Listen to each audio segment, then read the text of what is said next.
চট্টগ্রাম নগরীর new market এলাকায় আওয়ামী লীগ পেশিবাদের দোসররা গাড়িতে আগুন সন্ত্রাসের প্রতিবাদে তৎক্ষণাৎ আন্দ্রকিল্লা ওয়ার্ড বিএনপি, যুবদল, স্বেচ্ছাসেবক দল, ছাত্রদল, শ্রমিক দল এর উদ্যোগে মহানগর যুবদলের ক্রীড়া সম্পাদক জসিমউদ্দিন সাগর এর নেতৃত্বে মশাল মিছিলের মধ্য দিয়ে প্রতিবাদ জানান।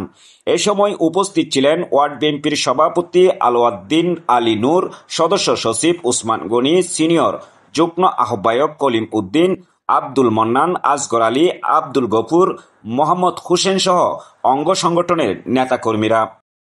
মিছিলটি নগরীর সিনেমা প্লেস থেকে শুরু হয়ে বিভিন্ন সড়ক প্রদক্ষিণ করে।